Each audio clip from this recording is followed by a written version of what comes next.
इस कहानी के लेखक हैं धीरज कुमार सालुंके। रात के 12:30 बज रहे थे। कोल्हापुर में धाराशिव जाने वाली सीनियर कॉलेज के छात्रों की बस जंगल के रास्ते से गुजर रही थी। ट्रिप खत्म करके वे वापस धाराशिव आ रहे थे। दिन भर मौज मस्ती करने की वजह से सभी छात्र थक कर सो गए थे। दरवाजे की सीट के पास विकास सर और सुशील सर खर्राटे ले रहे थे। बस ड्राइवर विजय मामा भी नींद में बस चला रहे थे। उनके बगल वाली सीट पर पियून पांडु मामा बैठे हुए थे कि तभी बस के सामने जंगली सुअरों का झुंड आया। विजय मामा ने बस जंगल में रोक दी। कुछ देर में जब रास्ता खाली हुआ तो बस फिर से चलने लगी। कुछ ही देर में विकास सर के पीछे ही दूसरी सीट पर बैठा श्याम नींद से जाग गया। श्याम की उम्र 21 साल थी। पढ़ाई में बहुत तेज था, लेकिन हमेशा अकेला रहने वाला। ना किसी से बनती थी, ना ही उसका कोई दोस्त था। वह दूसरी सीट पर अकेला बैठा हुआ था। सर, टॉयलेट जाना है। सर ने आधी आंखें खोलकर खिड़की से बाहर देखा। बस अभी भी जंगल में ही थी। थोड़ी देर बैठ जाओ, जब जंगल खत्म होगा तब मुझे उठा दो, मैं बस रोक दूंगा, वे बोले और फिर आंखें बंद कर सो गए। श्याम बस की खिड़की से बाहर देखने लगा और जंगल खत्म होने का इंतजार करने लगा। कुछ ही देर में जंगल खत्म हुआ और बस वीरान जगह पर आ गई। उसने विकास सर को जगा दिया और उन्होंने ड्राइवर से बस को रोकने के लिए कहा। जैसे ही बस रुकी, विकास सर बोले, किसी को टॉयलेट होना है तो अभी उतर जाओ, वरना बस सीधे धाराशिव जाकर ही रुकेगी। आवाज सुनकर पिछली सीट पर बैठा श्रीकांत नींद से जाग गया।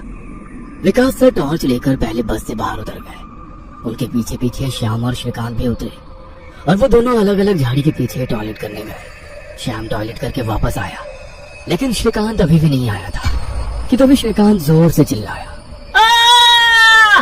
उसकी आवाज सुनकर विकास सर और श्याम उसकी ओर भागे, लेकिन तभी श्रीकांत झाड़ी से बाहर आया। क्या हुआ, क्यों चिल्लाए थे? कुछ नहीं सर, चप्पल से होकर कांटा पैर में चुभा। उसकी आवाज सुनकर ड्राइवर और पियून भी नीचे उतरे थे। वह सब बस में वापस चढ़ने ही वाले थे कि तभी एक बाइक बस के सामने आकर रुक गई। अरे भाई साहब, यहाँ के नहीं हो क्या आप? क्या आपको पता नहीं कि इस रास्ते पर लोगों को हमेशा चकवा लगता है? बाइक चलाने वाला बोला। चकवा नाम सुनकर विकास सर बोले, हाँ पता है, हम बस निकल ही रहे हैं। और वो सब बस में बैठ गए। सर, वो आदमी किस चकवे के बारे में बात कर रहा था? पियून ने अगले सीट से ही मुड़कर विकास सर से पूछा। हिंदी में चकवा मतलब छलावा, छलावा मतलब भूत। कहते हैं जो लोग रात में सफर करते हुए मरते हैं, उनकी आत्मा छलावा बन जाती है। छलावा रात को सफर करते हुए यात्रियों को पकड़ लेता है और उन्हें अपने गंतव्य स्थल तक पहुंचने ही नहीं देता। वो बस उन्हें उसी जगह पर घुमाते रहता है। कितना भी भाग लो या फिर गाड़ी तेज भगाओ, आप उसी जगह पर आप पहुंच जाओगे जहां आपको छलावा ने पकड़ लिया था। या फिर वो लोग रास्ते से भटक जाएंगे और उस जगह पहुंच जाएंगे जहां पर छलावा उन्हें ले जाना चाहता है, विकास सर ने बताया। इसके बाद ड्राइवर बोला, और यात्री रात भर उसी जगह पर बार बार घूमते हैं। वो तब तक रास्ता भटकते हैं जब तक सूरज ना उगे। जैसे ही सूरज उगता है, उनकी ताकत कम हो जाती है। मेरे कुछ ड्राइवर दोस्त हैं, उनको भी छलावे ने पकड़ लिया था। कहते हैं छलावा बस उन्हीं यात्रियों को पकड़ता है जो थके हुए होते हैं, क्योंकि उन पर हावी होना बहुत आसान होता है ना। फिर तो छलावा बहुत ही खतरनाक है। पियून घबराते हुए बोला, अरे कुछ खतरनाक नहीं है, ये सब अंधविश्वास है। ड्राइवर जब थक जाता है तो रात में उसे रास्ता समझना मुश्किल हो जाता है, इसलिए उसे भ्रम हो जाते हैं और वो रास्ता भटकता है। इसे ही अनपढ़ लोगों ने भूत यानी चकवा या छलावा का नाम दिया है। विकास सर बोले। ये सभी बातें श्याम और श्रीकांत सुन रहे थे। नहीं सर, छलावे होते हैं और कुछ छलावे तो जानलेवा भी होते हैं। मेरे दादाजी को छलावे ने इतना परेशान किया था कि मरते मरते बचे थे। रात को जितने भी एक्सीडेंट होते हैं, उनमें से कुछ न कुछ एक्सीडेंट छलावे के कारण ही होते हैं। वो रात के बेरहम शिकार होते हैं। यात्रियों की थकान और डर ही उनकी ताकत होती है। शिकारियों की तरह ही वे यात्रियों को डराते हैं, भगाते हैं और उनकी जान लेकर उनका शिकार करते हैं। हमें बस इतना पता चलता है कि कार एक्सीडेंट में उनकी मौत हो गई है, लेकिन मौत का कारण छलावा ही होता है सर। श्याम ने डरावनी आवाज में कहा। सर, इस तरह कुछ मत सुनो, इसकी बुआ राइटर है, उन्हीं से सुनी होंगी ये बातें। और राइटर लोगों का तो काम ही होता है बातें बनाना, उसी से तो उनका घर चलता है। पिछली सीट पर बैठा श्रीकांत ने कहा। श्रीकांत, चुप हो जाओ और सो जाओ, उन्होंने डांटते हुए कहा। और उसके बाद सभी लोगों ने आंखें बंद कर ली और सो गए। कुछ समय बीता। श्याम अभी भी जाग रहा था और खिड़की से बाहर देख रहा था। बस किसी जंगल के बीचों बीच से गुजर रही थी कि तभी उसने देखा कि रास्ते के किनारे एक बंद पड़ी चाय की टपरी है। लेकिन ये चाय की टपरी तो मैंने पीछे भी पहले वाले जंगल में देखी थी, वो मन ही मन बोला और खिड़की के बाहर देखने लगा। तब उसे पता चला कि वो तो वही जंगल है जो वीरान जगह से पहले आया था। वह भागते हुए ड्राइवर के पास गया। विजय मामा नींद में बस चला रहे थे, बीच बीच में आंखें झपका रहे थे। विजय मामा, बस कौन से जंगल में है? होगी किसी जंगल में। रास्ते में जंगल कम है क्या? नहीं मामा, हम वापस उसी जंगल में पहुंच गए हैं जहाँ पर बस के सामने जंगली सुअर आ गए थे। नहीं बेटा, तुम्हें कुछ तो गलतफहमी हो रही है। वो जंगल तो कब का पीछे छूट गया है ना। उनकी बहस सुनकर विकास सर नींद से जाग गए। क्या हुआ श्याम? सर, हमें छलावा लग चुका है। उसने हमें पकड़ लिया है क्योंकि बस वापस उसी जंगल में आई है जहाँ से पहले गुजरी थी। लेकिन विकास सर भी ड्राइवर की तरह उस पर विश्वास नहीं कर रहे थे। सर, अगर आपको मेरी बात पर यकीन नहीं हो रहा है तो बाहर देखो, अभी कुछ देर रास्ते के किनारे एक ट्रक दिखाई देगा जो एक्सीडेंट में पलटी हो चुका है। और कुछ ही देर में रास्ते के किनारे सभी को पलटी हुई ट्रक दिखाई दी। ये देखकर सभी हैरान हो गए थे। ड्राइवर ने भी मान लिया कि श्याम सच बोल रहा है कि तभी जंगल खत्म हो गया और बस वही सुनसान वीरान जगह पर पहुंच गई जहाँ पर वो कुछ देर पहले टॉयलेट करने के लिए रोक दी गई थी। ये देखकर सभी की आंखें फटी की फटी रह गई थी। विकास सर की तो बत्ती ही गोल हो गई थी। श्रीकांत पिछले सीट से आगे आ चुका था। सबके चेहरे का रंग उड़ गया था। बस अभी भी रास्ते पर चल रही थी कि तभी वो फिर से वापस वही जंगल में पहुंच गई। बस अभी जान गए कि उन्हें छलावा ने पकड़ लिया है। ड्राइवर कोई दूसरा रास्ता मिलता है या नहीं ये देख रहा था, लेकिन फिर भी बस वापस उसी जंगल में आ जाती थी। ऐसा लग रहा था कि मानो पूरी दुनिया में बस वही एक रास्ता है जो घूम फिर कर उसी जंगल में ले आता है। सर, अभी इस छलावे से कैसे निकले? मैंने सुना है कि छलावे से बाहर तभी निकल सकते हैं जब सुबह हो जाए। इसका मतलब हमें रात भर इसी सड़क से गुजरना होगा, जंगल से वीराने में और वीराने से जंगल में। क्यों ना हम सुबह होने का इंतजार करते हुए उसी वीरान जगह पर रुक जाए। ड्राइवर बस चलाते हुए बोला। लेकिन शायद मैंने सुना है कि छलावे में रुकना ठीक बात नहीं है। नहीं सर, मेरी बुआ ने बताया था कि अगर सेफ जगह मिल जाए तो रुकने में कोई परेशानी नहीं है। बस इतना ही पता है तुम्हें? और कोई तरीका नहीं है क्या? है, लेकिन वो अभी के लिए नहीं है। और वैसे भी अगर जिस छलावे ने हमें पकड़ा है, अगर वो कमजोर हुआ तो उसकी शक्तियाँ कुछ ही देर में कमजोर हो जाएंगी और हम छलावे से छूट जाएंगे। फिर वो छलावा हमें नहीं पकड़ सकता।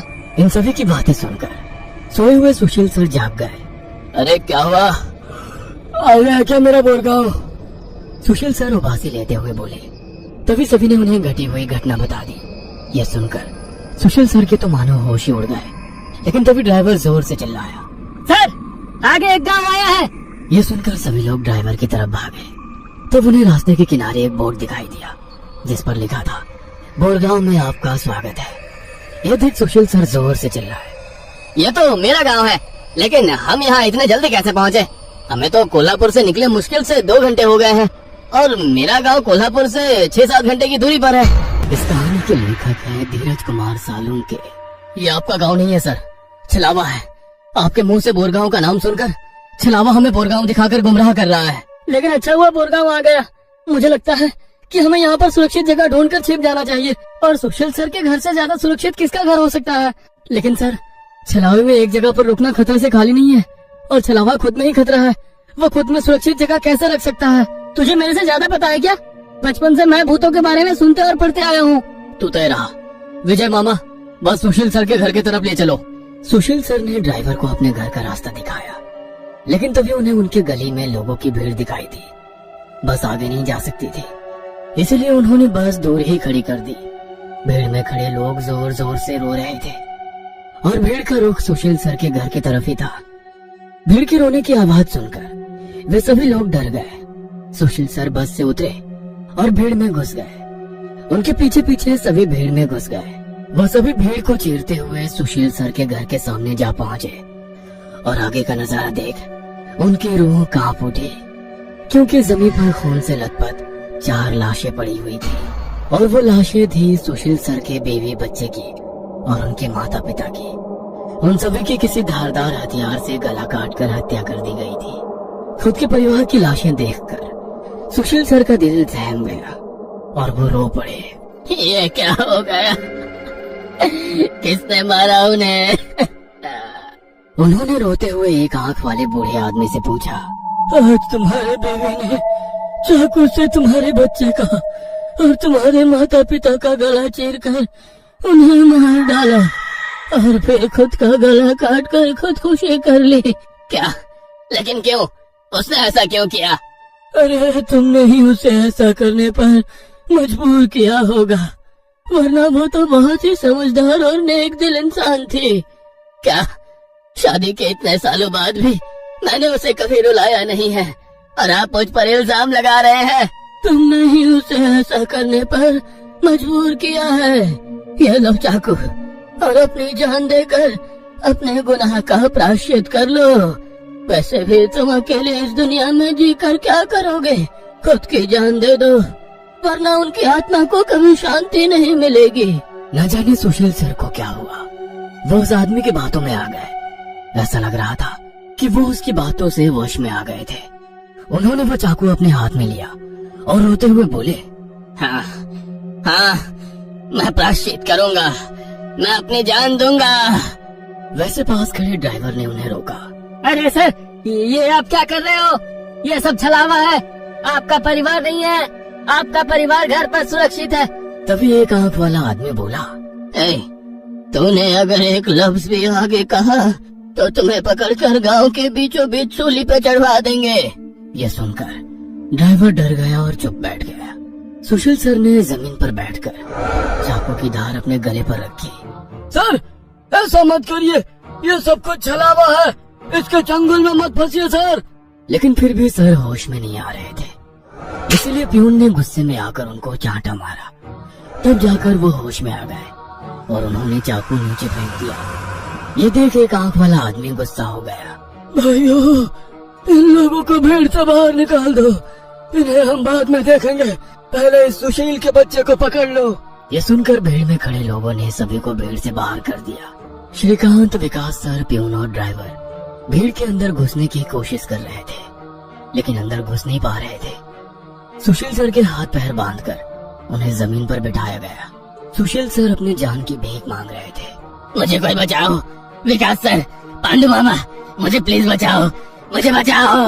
वो चिल्ला रहे थे कि तभी एक आंख वाले आदमी ने चाकू से सुशील सर का गला काटा और उनका सर धड़ से अलग कर दिया। उसने उनका सर हाथ में पकड़ा और भीड़ के बाहर हवा में फेंक दिया। वो सीधे श्रीकांत और श्याम के सामने आ गिरा। वो दोनों चीखे। तब एक आंख वाला आदमी बोला, भाइयों, इन शहरी लोगों ने सुशील को बचाने की जरूरत की है, उन्हें भी पकड़कर उनका गला काट दो। वैसे भीड़ में खड़े लोग इन सब लोगों की तरफ मुड़े। वो गुस्से से इनकी तरफ देख रहे थे। तभी उन्हें बस के हॉर्न की आवाज आई। जल्दी से भागो, जल्दी करो। कुछ ही दूर बस में बैठे ड्राइवर मामा चिल्लाए।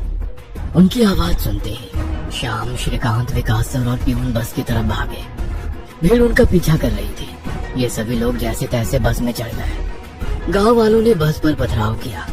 बस के कांच टूटकर बच्चों के शरीर में उसके टुकड़े घुस गए, लेकिन उसमें से कोई भी नींद से जागा नहीं था, क्योंकि वो सब छलावे के प्रभाव से मोहित होकर सो गए थे। श्याम, विकास सर और श्रीकांत के शरीर में भी कांच के टुकड़े घुस गए थे। कुछ लोग बस के सामने खड़े होकर रोड से बस को तोड़ रहे थे कि तभी ड्राइवर ने उन पर बस चढ़ा दी और बस वहाँ से चल पड़ी। जैसे तैसे बस गांव से बाहर आ गई। हर कोई अपने शरीर से कांच के टुकड़े निकालने में लगा हुआ था। श्रीकांत अपने हाथ में घुसा कांच का टुकड़ा निकाल रहा था कि तभी प्यून वहाँ पर आया। भतीजे, रुक, मैं निकालता हूँ, वो बोला, क्योंकि श्रीकांत उनकी बहन का बेटा था। बस फिर से वापस जंगल में आ गई थी। न जाने कब वो छलावा उन्हें अपने गिरफ्त से छोड़ने वाला था। सुशील सर की अभी अभी मौत हो चुकी थी। हर कोई घबराया हुआ था। श्याम, अब बताओ हम क्या करें? अरे इसे क्या पूछना है, इसकी वजह से आज सुशील सर की जान चली गई है और हम सब मरते मरते बचे हैं। चुप हो जाओ, हमने उन्हें बचाने की कोशिश की, लेकिन वो खुद अपनी भावना को रोक नहीं सके और इसीलिए मारे गए। इसमें मेरी कोई गलती नहीं है। श्याम सफाई देते हुए बोला, लेकिन अब हम क्या करें? हमें बस सुबह होने का इंतजार करना होगा और बिना कहीं रुके बस चलाते रहना होगा। अरे लेकिन बस में इतना डीजल भी नहीं है कि सुबह होने तक चले। अगर बस का डीजल सुबह से पहले खत्म हो गया तो हम इस छलावे का शिकार हो जाएंगे। ये भी है, ये छलावा तो मेरे सोच से ज्यादा ताकतवर निकला। आज अमावस्या है, शायद ये अमावस छलावा है। बुआ कहती थी कि छलावे के बहुत से प्रकार हैं, जिससे सबसे खतरनाक अमावस छलावा होता है। ये सिर्फ और सिर्फ अमावस की रात शिकार करने के लिए बाहर निकलता है। इसे अकेले 2 या 3 लोगों की शिकार करना पसंद नहीं है। जहाँ पर यात्री बहुत सारी संख्या में होते हैं, बस उन्हीं पर यह छलावा हावी हो जाता है। वो सबसे पहले सबसे ज्यादा कमजोर और सफर में थके हुए इंसान को ढूंढता है, उन्हें डर दिखाता है, और जब उसकी डर से मौत हो जाती है तो उसके शरीर पर कब्जा करता है और बाकी यात्रियों के बीच में रहकर उन्हें गुमराह करता है। उन्हें छलावे में बस घूमता रहता है और जब सभी यात्री थक जाते हैं तब उनका शिकार करता है। और मेरे हिसाब से हम जिस छलावे के चंगुल में फंसे हैं वो अमावस छलावा ही है, और वो अभी हमारे बीच में ही है। श्याम डरावनी आवाज में बोला। यह सुनकर सभी के होश उड़ गए थे। इस कहानी के लेखक हैं धीरज कुमार सालुंके। वो सब तो ठीक है, लेकिन अब हम इस छलावे से बाहर कैसे निकले? ड्राइवर ने पूछा। इस पर श्याम ने कहा, अब केवल एक ही उपाय है, लेकिन इसमें खून बहने के चांसेस है। हाँ, क्या है वो उपाय? छलावा अभी भी हमारे बीच किसी मृत शरीर पर कब्जा करके बैठा है। हमें उसे ढूंढना होगा और उसे मारना होगा, क्योंकि उसकी आत्मा मृत शरीर से ज्यादा मजबूती से चिपकी नहीं होती। जैसे ही हम उसको मारेंगे उसकी आत्मा मृत शरीर छोड़ देगी और फिर वो किसी मृत शरीर में घुस नहीं सकेगी, क्योंकि एक अमावस छलावा एक रात सिर्फ एक ही मृत शरीर पर कब्जा कर सकता है। लेकिन हम में से ये छलावा है कौन? वो पीछे सोए हुए उस स्टूडेंट के शरीर में नहीं है, क्योंकि वो होश में नहीं है। वो हम पांचों में से एक है। क्या? लेकिन हम सब तो जिंदा हैं। नहीं, हम में से एक पहले ही मर चुका है। उसे छलावे ने मार डाला है और उसके शरीर पर कब्जा कर लिया है। कब्जे के बाद मृत शरीर बिल्कुल एक जिंदा आदमी लगता है, क्योंकि छलावा अपने ताकत से जिंदा इंसान की नकल करता है। लेकिन वो है कौन? वैसे श्याम गंभीर हो गया और उसने श्रीकांत की ओर देखा। बस अभी भी जंगल के रास्ते चल रही थी। ड्राइवर बस चलाते चलाते पीछे हो रही बातचीत सुन रहा था, क्योंकि उसे पता था कि अगर बस रुकी तो छलावा उसे निगल जाएगा। बस में सन्नाटा छाया हुआ था। हर कोई श्याम के मुंह से छलावे का नाम सुनना चाहता था कि तभी श्याम बोला, ये श्रीकांत ही छलावा है। ये क्या बकवास कर रहे हो तुम? होश में तो हो? माना कि तुम्हारी बुआ ने बहुत सारी भूतों की किताबें लिखी है, उसका मतलब ये तो नहीं कि तुम कुछ भी बोलोगे और हम सुनते रहेंगे। मेरा विश्वास करो सब, श्रीकांत ही छलावा है। जब ये वीरान जगह पर झाड़ी के पीछे गया था तब मैंने इसे किसी साए की ओर घूरते हुए देखा था। जब मैं देखने के लिए आगे बढ़ा तभी मेरी चप्पल में कांटा चुभने की वजह से मेरी चीख निकल गई और वो साया वहाँ से गायब हो गया। शायद तभी उसने श्रीकांत को पकड़ा होगा और उसके शरीर पर कब्जा किया होगा। जल्दी से इसे मार डालो, वरना ये भाग जाएगा।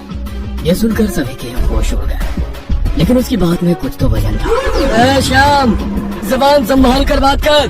भतीजा है ये मेरा, अगर इसको किसी ने हाथ भी लगाया तो मार डालूंगा। हाँ। प्यून गुस्से में बोला, सर जी, इस पांडु की मत सुनिए। मुझे भी लगता है कि यही छलावा है, क्योंकि हम सभी ने झाड़ी से आती श्याम की चीख सुनी थी। श्याम बिल्कुल सच कह रहा है। ड्राइवर बस चलाते हुए बोला, अरे शक की सुई तो इस श्याम पर भी है। ये भी तो झाड़ी के पीछे गया था और दिखाई नहीं दे रहा था। ऊपर से यह विकास हम दोनों की नजर से दूर था। शायद इसे ही छलावे ने बस के नीचे खींच लिया और वहीं मार डाला। तो ये दोनों क्यों नहीं हो सकते छलावा? प्यून ने कहा। अरे मैं जिंदा हूँ, मैं छलावा नहीं हो सकता। श्याम ने कहा, हाँ, और ये श्याम हमारी कब से मदद कर रहा है। ये छलावा होता तो हमारी मदद क्यों करता? अब बचे तुम तो ड्राइवर के बाजू में ही थे, इसलिए ये श्रीकांत ही छलावा है। विकास सर जोर से बोले, अरे सर, इस प्यून को छोड़ो। आप सीट के नीचे से रॉड निकालो और उस छलावे का सर फोड़कर मार डालो। ड्राइवर बस चलाते हुए बोला। यह सुनकर श्रीकांत डर के मारे प्यून के पीछे छिप गया। विकास सर ने सीट के नीचे से लोहे की रॉड निकाली। प्यून ने उन्हें रोकने की कोशिश की, लेकिन विकास सर ने उन्हें धक्का मारा और रॉड श्रीकांत के सर पर मारी। लेकिन श्रीकांत वहाँ से हट गया और नीचे गिर गया। और रॉड से दूसरा हमला करते कि तभी प्यून ने पीछे से रॉड पकड़ी और विकास सर के हाथों से रॉड खींचकर उन्हें खिड़की पर धकेल दिया और उनके सर में रॉड दे मारा। विकास सर हाथों से सिर पकड़कर वहीं तड़पते रह गए। उनके सर से खून निकल रहा था और कुछ ही देर में उन्होंने अपना दम तोड़ दिया। ये देख श्याम चिल्लाया, विजय मामा, जल्दी से पीछे आइए, इन दोनों ने विकास सर को मार डाला। यह सुनकर ड्राइवर ने बस बीच जंगल में रोक दी और वो पीछे भागते हुए आया। उसने प्यून के हाथों से रॉड छीना और उसे धक्का दे दिया। तुम नहीं सुनोगे, इसलिए पहले मुझे तुम्हें ही मारना होगा। ड्राइवर गुस्से में प्यून से बोला और वो प्यून के सर पर रॉड से हमला करता कि इससे पहले ही प्यून ने कांच का नुकीला टुकड़ा तोड़कर ड्राइवर के पेट में घोंप दिया। ड्राइवर जोर से चिल्लाया और नीचे गिर गया कि तभी बस के बाहर से भीड़ की आवाज सुनाई देने लगी। रास्ते के बीचों बीच बस लगाई है इन्होंने। कोई तेजी से चलती गाड़ी इस बस से टकराई तो क्या होगा? बाहर निकालो इन लोगों को और सजा दो इन्हें, सजा दो। बस के बाहर से आवाज आई और बस पे पथराव होने लगा। पियून आगे की तरफ भागते हुए गया तो देखा कि 5-6 लोग बस पर पथराव कर रहे हैं। लोग गुस्से से चिल्लाने लगे, बाहर निकलो मजदूरों, अंदर क्यों छुप कर बैठे हो? अरे क्या हुआ भाइयों, आप ऐसा क्यों कह रहे हो? पियून चीख चीख कर उनसे पूछ रहा था, लेकिन कोई भी उसकी तरफ ध्यान नहीं दे रहा था। तभी श्याम श्रीकांत से बोला, ये लोग सिर्फ छलावा है, हम जंगल में रुके हुए हैं, इसलिए हम मुसीबत में पड़ चुके हैं। विकास सर और ड्राइवर दोनों मर चुके हैं, फिर भी हम छलावे से बाहर नहीं निकले। इसका मतलब छलावा अभी भी हमारे बीच में है और वो छलावा तुम्हारा मामा है। ये सुनकर श्रीकांत की आंखें फटी की फटी रह गई। नहीं नहीं, ऐसा नहीं हो सकता। अरे ऐसा ही है श्रीकांत, तुमने देखा कि किस तरह से तुम्हारे मामा ने विकास सर और ड्राइवर की जान ली। वो उन्हें सिर्फ घायल भी तो कर सकता था, लेकिन नहीं, उसने उनकी जान ली। अब तो अपने मामा प्रेम से बाहर आओ श्रीकांत और देखो उस आदमी को, वो तुम्हारा मामा नहीं छलावा है। ये सुनकर श्रीकांत सोच में पड़ गया। श्रीकांत, लोग अभी बस के कांच तोड़कर अंदर आ जाएंगे और हमारी जान ले लेंगे। इससे पहले हमें यहाँ से निकलना होगा। मैं बस को यहाँ से निकालता हूँ और तुम इस छलावे को पीछे बुलाकर इस कांच के टुकड़े से घोंप दो। छलावा मर जाएगा और हमारी जान बच जाएगी। श्याम बोला और ड्राइविंग सीट की तरफ निकल पड़ा। लेकिन तुम्हें ड्राइविंग आती है क्या? अरे मेरे मामा की ट्रैवल एजेंसी है, इसलिए मैं बस पहले ही चलाना जानता हूँ, उसने कहा और ड्राइविंग सीट पर जा बैठा। उसने बस चालू की और बस चलाने लगा। पियून पीछे श्रीकांत के पास जा पहुंचा। श्याम बहुत ही मन लगाकर बस को भगा रहा था कि तभी उसे पियून की चीख सुनाई दी। उसने मिरर में देखा तो पियून गले में हाथ लगा के नीचे गिर गया। श्रीकांत के हाथ में खून से सना कांच का टुकड़ा था। उसने अपने ही मामा को गला काट कर मार डाला था। श्रीकांत श्याम के पास आया। श्याम ने बस रोक दी। मैंने छलावे को मार डाला। ये सुनकर श्याम जोर जोर से हंसने लगा और उसकी आंखें लाल हो गई और वो डरावनी आवाज में बोला, लेकिन छलावा तो मैं हूँ। ये सुनकर श्रीकांत के तो होश उड़ गए। अरे चौंक क्यों रहे हो, मैं ही छलावा हूँ। जंगल में जब बस के आगे सुअरों का झुंड आया था तभी मैं बस में घुस गया था।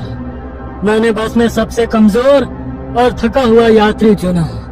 ये श्याम थकान के कारण गहरी नींद में सो गया था। मैंने इसे जगाया और मेरा असली रूप दिखाया। मेरा डरावना रूप देखकर ये उसी वक्त सीने पर हाथ लगाते हुए मर गया। मैंने तुरंत इसके शरीर पर कब्जा कर लिया। तभी मैंने जाना कि पिछली सीट पर बैठा एक लड़का, मतलब कि तू, आधी नींद में था और टॉयलेट जाने के विचार में था और मैंने अपना खेल शुरू कर दिया। मैंने बस में बैठे सभी को छलावे की कहानी सुनाकर डरा दिया, क्योंकि डर ही मेरा सबसे बड़ा हथियार है।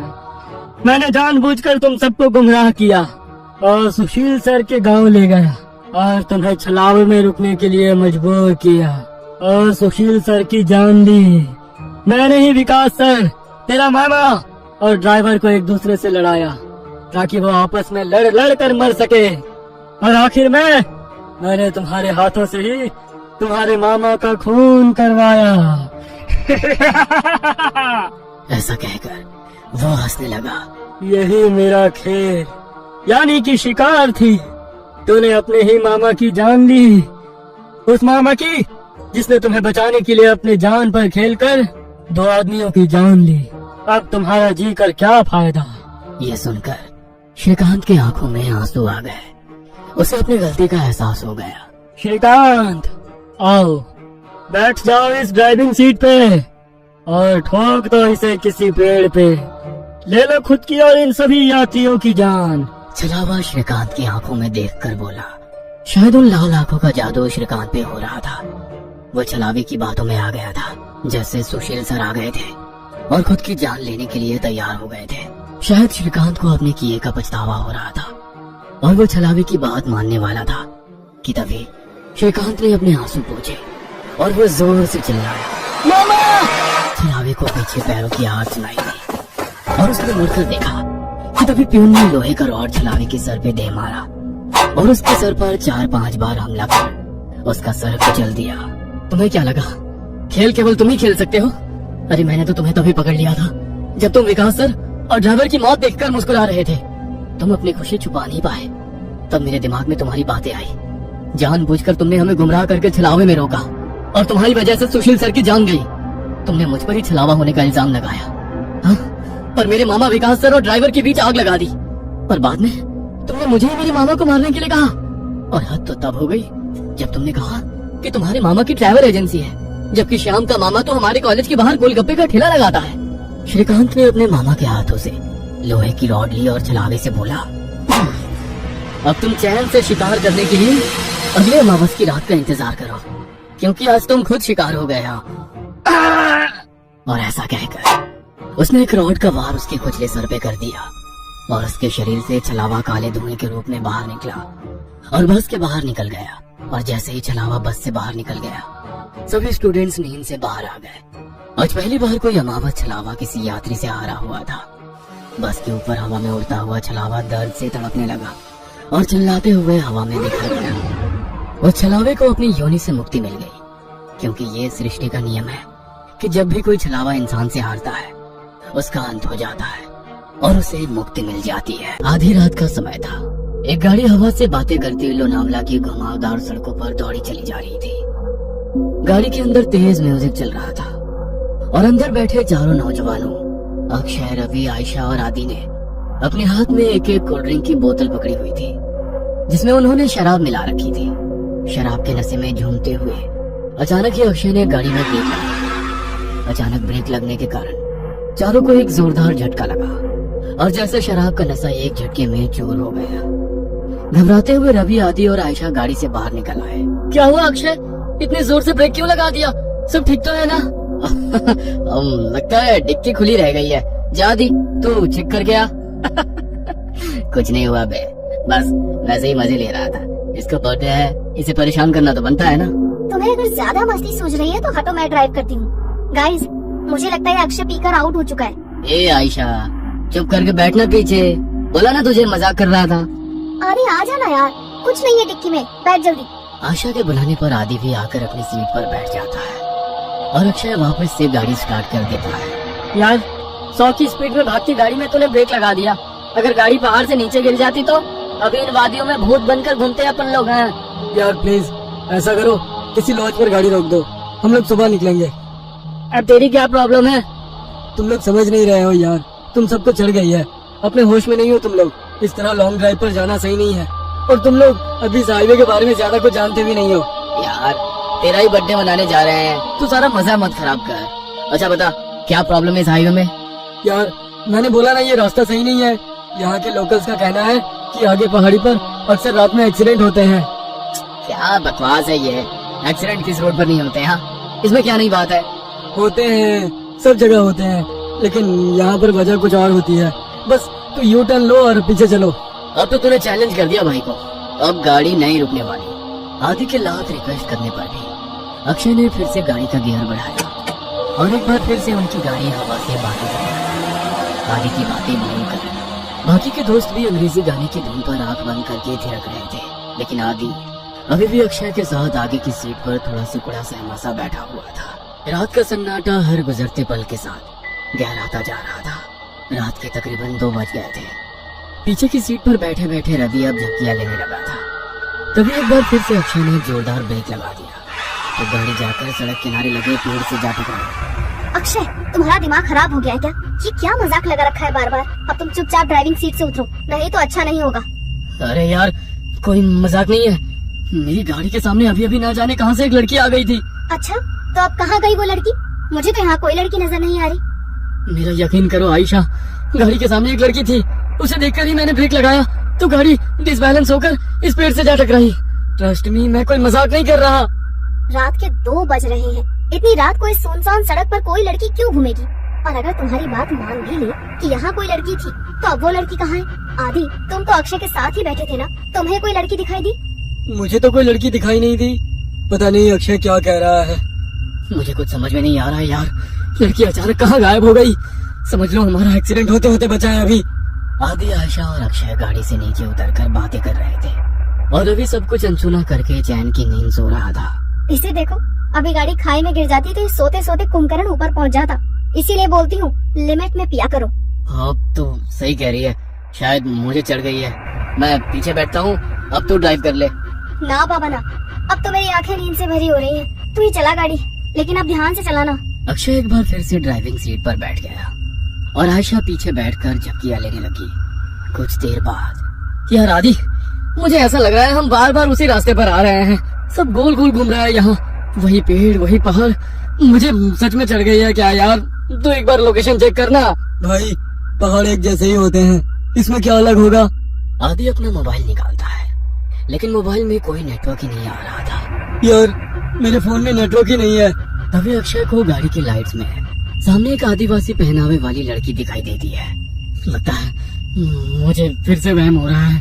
अगर अब मैंने ब्रेक लगाया तो ये सब मिलकर मुझे ही पहाड़ से नीचे फेंक देंगे। अक्षय लड़की की ओर गाड़ी बढ़ाने लगता है। अरे तुझे दिखाई नहीं दे रहा? सामने कोई लड़की है, उसे गाड़ी से उड़ा ही देगा क्या? आदि की बात सुनकर अक्षय लड़की से कुछ दूरी पर ही गाड़ी रोक देता है। अक्षय, अचानक ये लड़की कहाँ से आ टपकी? चुपचाप गाड़ी आगे बढ़ा, मुझे कुछ ठीक नहीं लग रहा है। बाहर मत निकलना। अरे यार, बहुत घबराई हुई लग रही है और रात भी हो रही है। देखने तो देख क्या बात है। मैं बोल रहा हूँ ना, ये रास्ता सही नहीं है यार। यहाँ पर अक्सर लोगों को छलावा लग जाता है। तो फिर शुरू हो गया। तभी वो लड़की दौड़ते हुए उनकी गाड़ी के पास आ जाती है। मुझे भूलनपुर तक छोड़ दो साहब, आपकी बड़ी मेहरबानी होगी। क्या बात है, डरी हुई क्यों लग रही हो? साहब वो लोग मेरे पीछे लगे हैं, आप बस जल्दी से यहाँ से चलो, नहीं तो कुछ भी हो सकता है। लड़की की बात सुनकर अक्षय गाड़ी का दरवाजा खोल देता है और लड़की आकर आयशा के बगल में बैठ जाती है। आपका बहुत बहुत शुक्रिया साहब, आज तो मैं बाल बाल बची हूँ। आपको पता नहीं है साहब, इतनी रात गए इधर निकलना सही नहीं है। यहाँ रात गए अपने शिकार की तलाश में छलावा घूमता है। कहते हैं जिसके ऊपर छलावा की नजर पड़ जाए फिर वो नजर बांध देता है, उसके बाद आप वही देखोगे जो वो आपको दिखाएगा। लेकिन तुम भाग क्यों रही थी? कौन था तुम्हारे पीछे? साहब मैं छलावा के पकड़ में आ गई थी, बड़ी मुश्किल से अपनी जान बचाकर भागी हूँ। लड़की अभी अपनी कहानी सुनाई रही थी कि सामने से कुछ लोग मशाल लेकर सड़क के बीचों बीच खड़े हो जाते हैं। अरे ये लोग ऐसे सड़क घेर कर क्यों खड़े हो गए हैं? कौन है ये लोग? ओह शिट, हॉर्न बजा जल्दी। इन लोगों पर हॉर्न का कोई असर नहीं पड़ रहा यार। एक तो घुरे जा रहे हैं और अपनी जगह से टस से मस तक नहीं हो रहे हैं। मुझे तो बहुत गुस्से में लग रहे हैं। क्या करूं, पतली सी सड़क है, अगर ये सामने से नहीं हटे तो गाड़ी रोकनी पड़ेगी। गाड़ी रोकते ही कहीं इन्होंने हम पर हमला कर दिया तो? साहब ये आदमी नहीं है, आप बस गाड़ी मत रोकना। अगर इन्होंने हमें पकड़ लिया तो अच्छा नहीं होगा, हमें से कोई नहीं बचेगा। क्या मतलब है तुम्हारा? मैं उन पर गाड़ी चढ़ा दूं? नहीं नहीं, ये मुझसे नहीं हो पाएगा। अक्षय की गाड़ी धीरे धीरे उस भीड़ के नजदीक पहुंच रही थी। भीड़ में खड़े लोगों के हाथों में जलती हुई मशाल और लाठी डंडे दिखाई पड़ रहे थे। इसके साथ ही उनके चेहरे पर गुस्सा भी साफ साफ देखा जा सकता था। जैसे ही गाड़ी उस भीड़ के नजदीक पहुंचने को हुई, अचानक ही अक्षय को दाईं ओर एक मोड़ दिखाई दिया और उसने गाड़ी उधर ही घुमा दी। अब गाड़ी उस सुनसान रास्ते पर दौड़ती चली जा रही थी। अचानक ही आयशा की नींद टूट जाती है। अरे यार, ये लड़की कौन है और ये कहाँ आ गए हम लोग? यार आयशा, हम अपनी आंखों से छलावा देखकर आ रहे हैं। बस लास्ट मोमेंट पर अक्षय ने इस रोड पर गाड़ी घुमा ली, नहीं तो पता नहीं आज क्या होता। मुझे तो अभी तक सोच सोच कर ही घबराहट हो रही है। ये सब हमारे साथ क्या हो रहा है, मुझे कुछ समझ नहीं आ रहा। हम लोग अभी एग्जैक्टली है कहाँ, कुछ पता है? आयशा के इतना कहते ही अक्षय को सड़क पर एक बोर्ड दिखाई देता है। ये देख, सामने बोर्ड पर लिखा है लोनावला 60 किलोमीटर। लो, हम तो बस 1 घंटे में लोनावला पहुंचने वाले हैं। लेकिन लोनावला पहुंचने में तो 8 घंटे लगते हैं ना। इतनी जल्दी हम लोग लोनावला कैसे पहुंच सकते हैं? आखिर ये कौन सा रोड है जो इतनी जल्दी वहाँ पहुंचा रहा है? वेट, मुझे ऐसा क्यों लग रहा है कि हमारी ये ट्रिप कुछ अनयूजुअल सी हो गई है। रवि सोए ही जा रहा है, इतना कुछ हो गया लेकिन इसकी नींद ही नहीं खुल रही है। आधी रात को तुम्हें ये लड़की मिल जाती है, फिर ये पता नहीं कौन सा नया रास्ता मिल जाता है, और अब तुम कह रहे हो लोनावला बस 60 किलोमीटर बचा है। आई कांट बिलीव इट, कुछ तो गड़बड़ हो रही है हमारे साथ। क्या यार आयशा, तू तो मजे से नींद में झपकियां ले रही थी ना। अगर तूने वो मशाल और हथियार वाले लोग देखे होते तो तुझे भी यकीन हो जाता। अक्षय ने जो उस मोमेंट पर किया वो सही किया, कुछ अनयूजुअल नहीं है। मैं अक्षय को गलत नहीं बता रही हूँ, लेकिन मुझे यकीन नहीं है कि ये रास्ता सही है। आयशा, आदि और अक्षय के बीच बहस चल रही थी कि उन्हें सड़क के किनारे एक ढाबा दिखाई देता है। चलो इस ढाबे पर उतरकर पता करते हैं कि ये रास्ता कहाँ जाता है। नहीं साहब, मैं गाड़ी से नीचे नहीं उतरूंगी, आप लोग जाइए, मैं यही ठीक हूँ। मुझे बहुत डर लग रहा है।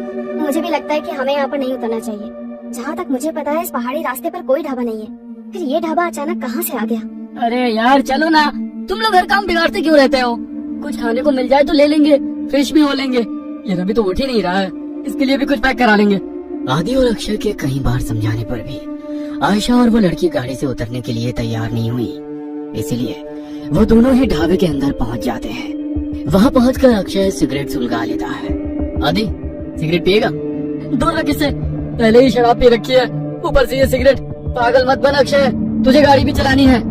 अरे वो तो कब की उतर गई भाई। कोई है? अरे भाई कुछ मिलेगा खाने के लिए? अक्षय के कहीं बाहर आवाज लगाने पर एक रहस्यमय सा दिखने वाला आदमी अंदर से बाहर आता है। कुछ खाने के लिए है? अक्षय की बात सुनकर वो आदमी एक प्लेट में दाल चावल निकालकर उसकी ओर बढ़ा देता है। छी, ये कैसे खाना है? इसमें तो कीड़े रेंग रहे हैं। खाओ चुपचाप, हम भी कई दिनों से भूखे हैं। अब तुम आ गए हो, अब हमारी भूख भी मिट जाएगी। उस आदमी की रहस्यमयी बातें सुनकर अक्षय बहुत घबरा जाता है। अक्षय उस आदमी को धक्का देकर वहाँ से भागते हुए गाड़ी की तरफ आ जाता है। आदि चल यहाँ से, ये आदमी मुझे कुछ ठीक नहीं लग रहा है, यहाँ रुकना सही नहीं है। कहाँ तक भागोगे? वो तुम तक पहुँच चुका है, छल चुका है तुम्हें। अब तुम में से कोई नहीं बचेगा। इतना कहकर वो आदमी वहाँ से गायब हो जाता है। अक्षय और आदि हाँफते हुए वापस गाड़ी में आकर बैठ जाते हैं। गाड़ी में बैठ आदि, हम अभी भी छलाऊ में हैं और उस आदमी ने अभी अभी हमसे कहा कि वो हम तक पहुंचकर हमें छल चुका है। इसका मतलब कहीं ये तो नहीं कि छलावा हम में से ही कोई एक हो? अबे क्या बकवास कर रहा है? क्या नई कहानियां बना रहा है अब तू? अरे तू तो पूरे रास्ते सो रहा था ना, तुझे नहीं पता हमारे साथ क्या क्या हुआ है? तू चुप रह, ये ढाबा भी एक छलावा ही था। कुछ समझ नहीं आ रहा है, क्या सच है क्या भ्रम। एक मिनट रवि, इतनी बार गाड़ी रुकी, इतना शोरगुल हुआ, तेरी नींद कैसे नहीं टूटी? तो रवि ही है ना? कहीं ऐसा तो नहीं कि यही छलावा हो? सोचो गाइस, पूरे रास्ते इसने हमसे कोई बात नहीं की है। ए, तुम लोग पागल हो गए हो क्या? हाँ? मुझे तो लगता है ये लड़की ही छलावा है। आधी रात को सड़कों पर लड़कियां नहीं फेंक घूमती है। मेरी मानो तो इसे पहाड़ से नीचे धकेल कर छुटकारा पाओ इससे, देखना उसके बाद सब सही हो जाएगा। पागल मत बनो, मैं एक इनोसेंट लड़की को ऐसे कुछ भी करने नहीं दूंगा। मुझे तो लगता है साहब ये आधी सही छलावा है। यही हमें ढाबे में ले जाने के लिए पीछे पड़े थे। ये सब इनकी ही चाल है। अरे बस करो तुम सब के सब, ये क्या तमाशा शुरू कर दिया? तुम चुप करो अब, मैं अभी मरना नहीं चाहती। सबसे पहले तो मैं इस लड़की का काम तमाम करूंगी। मुझे भी लगता है कि ये लड़की ही गड़बड़ है। आशा अपने बगल में बैठी उस आदिवासी लड़की का गला दबाने लगती है। आशा को उस लड़की का गला दबाते देखकर अक्षय गाड़ी रोक देता है और उसे बचाने की कोशिश करने लगता है। इस लड़की के लिए मैं अपने दोस्तों की जान खतरे में नहीं पड़ने दूंगा। तभी रवि गाड़ी में रखी लोहे की रॉड उठाकर उस लड़की के सर पर दे मारता है। ये क्या कर दिया तूने? बस खत्म हो गई प्रॉब्लम। इसकी बॉडी को गाड़ी से बाहर फेंको और आगे बढ़ो। लड़की को मारने के बाद वे लोग उसकी बॉडी को गाड़ी से नीचे उतार रहे होते हैं कि तभी दूसरी ओर से कुछ गांव वाले मशाल लेकर उनकी ओर दौड़ते दिखाई पड़ते हैं। ये तो वही लोग हैं ना जिसे ये लड़की छलावा बोल रही थी। इसका मतलब छलावा अभी भी हमारे आसपास ही है। जल्दी चलो यहाँ से। वे चारों घबरा कर फिर से गाड़ी में बैठ जाते हैं। देखो सुबह होने में बस एक ही घंटा बाकी है। हमारे बीच जो भी छलावा है वो अगले 1 घंटे में हम सबको अपने साथ ले जाएगा। हमें उसके बारे में पता लगाकर उसे खत्म करना होगा, नहीं तो हम में से कोई नहीं बचेगा। काम डाउन, ये जो कुछ भी है इसने हमारी सोचने की शक्ति को खत्म कर दी है। हम लोग एक भ्रम में हैं। क्या सच है क्या झूठ कुछ भी समझ नहीं आ रहा है। वो हमें इमोशनली ब्रेक कर रहा है ताकि हम पर काबू कर सके। तू अपना प्रवचन अपने पास रख, मैं तुम तीनों को ही खत्म कर दूंगा। तो छलावा के बचने का कोई चांस भी नहीं रहेगा। तू मुझे भी मार देगा रवि? तू तो मुझसे प्यार करता था ना। शट अप, मुझे यहाँ से जिंदा अपने घर जाना है बस। इससे पहले कि रवि आयशा को मारता, आयशा अपने गले में पहने हुए स्कार्फ से रवि का गला घोटने लगती है। तू ही है वो राक्षस, तुझे ही खत्म कर देती हूँ, सारी प्रॉब्लम खत्म हो जाएगी। आयशा और रवि के बीच होती हाथापाई को देखकर अक्षय अचानक से अपनी सीट के पास रखी बियर की बोतल को आदि के सर पर दे मारता है। उस फूटी हुई बोतल से ही अक्षय आदि के ऊपर एक के बाद एक कई सारे वार कर देता है। अक्षय के आदि पर हमला कर देने से अचानक ही आदि का चेहरा बदलने लगता है और वो एक खौफनाक चेहरे वाले प्लेट में बदल जाता है। आदि का चेहरा बिल्कुल काला हो गया था और उसके बदन पर कपड़े भी पुराने और फटे दिखाई दे रहे थे। हैरानी से अक्षय की ओर घूरते हुए वो जोर से चिल्लाया, नहीं, ये नहीं हो सकता। आज तक मेरे भ्रम जाल से निकलकर कोई बाहर नहीं आ पाया है। तुझे कैसे पता चला कि मैं ही छलावा हूँ? पिछले काफी देर से मैं आज रात की सारी घटनाओं की कड़ियां आपस में जोड़ने की कोशिश कर रहा था। तुझे पहले ही पता था कि हम तेरा बर्थडे मनाने लोनावला जा रहे हैं। घर से तो तू खुशी खुशी हमारे साथ आ गया था, लेकिन जैसे ही ये पहाड़ी हाईवे स्टार्ट हुआ तो कुछ अजीब सा व्यवहार करने लगा। पहले तूने कई बार मुझे यू टर्न लेने को कहा, जबकि तू जानता था उस रोड पर आगे 10 किलोमीटर तक कोई यू टर्न नहीं है। उसके बाद उस लड़की को लिफ्ट देने से मना करना, अचानक से छलावे की कहानी सुनाने लगना, जबकि तू तो इन बातों को कभी मानता ही नहीं है। और गाँव की लड़की ठीक कह रही थी, तू ही मुझे जानबूझकर उस ढाबे में ले गया था, लेकिन मैं वहाँ से बचकर किसी तरह निकल आया। मुझे सिगरेट के लिए पूछने पर तूने मेरा हाथ जब झटका वो मुझे बहुत अजीब लगा था। और सबसे जरूरी बात, रवि तो पूरे रास्ते गाड़ी से उतरा ही नहीं था। इसीलिए जब आयशा रवि को मारने लगी तो मैंने तेरी तरफ नजर घुमाकर देखा। तू अपनी सीट पर बैठा बड़े आराम से मुस्कुरा रहा था। कोई दोस्त अपने दोस्त को ऐसी हालत में देखकर हंस नहीं सकता। मैं समझ गया कि छलावा तू ही है और कोई नहीं। मूर्ख हो तुम सब। मैंने तुम्हें समझने के लिए कितने मौके दिए, लेकिन तुम मूर्ख के मूर्ख ही रहे। मैंने तुम्हें बताया था छलावा जो चाहेगा तुम बस वही देखोगे। मैंने तुम लोगों की नजर और दिमाग को बांध रखा था। गाँव के लोग उस लड़की को नहीं, मुझे पकड़ने के लिए तुम्हारा पीछा कर रहे थे। इसलिए मैंने तुमसे कहा कि गाड़ी मत रोकना। मैंने ही तुम्हें वो ढाबा दिखाया ताकि तुम सब वहाँ नीचे उतर जाओ और मैं अपना शिकार कर लूं। लेकिन ये आयशा बहुत चालाक है। इसने गाड़ी से उतरने से मना कर दिया था, इसलिए मैं वहाँ शिकार करने से चूक गया। बस कुछ देर की बात और थी, इस रवि के मरते ही तुम दोनों एक दूसरे की जान के दुश्मन बन जाते और एक दूसरे को मार डालते और मेरी जीत हो जाती। अगर ये आदि नहीं है तो हमारा आदि कहाँ है? तुम्हारा आदि तो उसी जगह मेरा शिकार बन गया था जब पहली बार तुम सब गाड़ी से उतरकर इस अक्षय से झगड़ा कर रहे थे और वो गाड़ी की डिक्की चेक कर रहा था। अक्षय, मार इसको, छोड़ना मत। उसने हमारे आदि को मार डाला, मैं इसे नहीं छोड़ूंगी। सुबह के 4 बज चुके हैं, अब तुम लोग मेरा कुछ नहीं बिगाड़ सकते। इतना कहकर वो छलावा वहाँ से गायब हो जाता है। जन्मदिन के दिन ही अपने दोस्त को खोने के गम ने उन सबको तोड़ कर रख दिया था। उस रात छलावे से उनकी जान तो बच गई थी, लेकिन अपने दोस्त को खोने का गम जीवन भर उनके सीने पर बोझ बनकर उन्हें सालता रहा।